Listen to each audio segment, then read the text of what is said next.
Welcome back to another episode of Girl, Why You Still Single? It's your host, Dion Chalette, and I'm back this week with a brand new episode entitled, It's Okay to Be Bad and Bougie. So, this past week, I ran across a post that stated, I don't think women are becoming heartless. I think they are more aware of what they deserve and how they want to be treated. So they are not afraid to leave you when you start acting up. This isn't being heartless. It's just understanding you have better and not settling. So when I tell y'all, I really had to level up when it comes to how I allow someone to treat me, how I allow someone to talk to me. I can think back to this one particular time. I believe I was like fresh out of high school, and I was hanging out one night with a group of my cousins, older cousins, and this guy tried to talk to me, or he tried to get my attention. And he was like, "Hey, shorty, let me talk to you." So, me being a little younger and not really having a lot of experience with, the opposite sex, I, was about to go over and approach him. But thank God, my cousin Shonda, who immediately stepped in, and she told me, never leave your comfort zone for no man. If he's interested in you, allow him to approach you.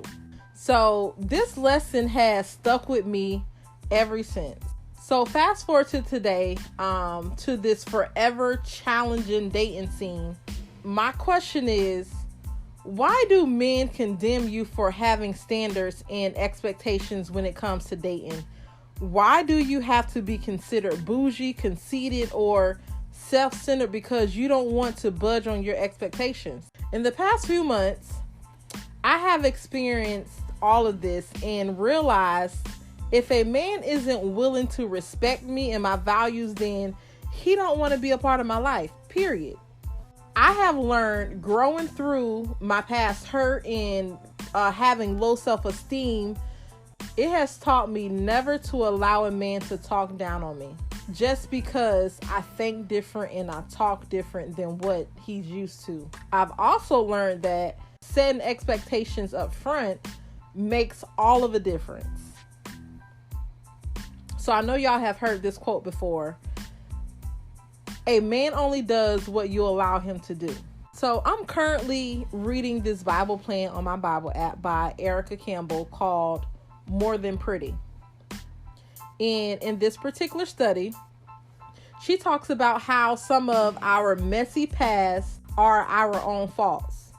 And as I reflected on that statement, I agreed because so many times I feel like God has shown me different signs and He has provided me with opportunities for me to, escape from certain situations, and I completely ignore them. So instead of choosing to say no or not ending a relationship when I knew I should have ended it, sometimes it leaves us in a bad and very toxic relationship. So I say to you now, communicate your expectations and make sure you set those standards. If he views you as bougie or conceited, just know you're different, and I mean different in a good way. Make him work for your time and believe that it's a privilege to even be in your space. So this week's homework question is, what standards or expectations have you compromised to accommodate your significant other? I challenge you this week to spend some time with God. Allow Him to reveal to you your why to help you course correct. As always, let's remember to be intentional about living in our singleness.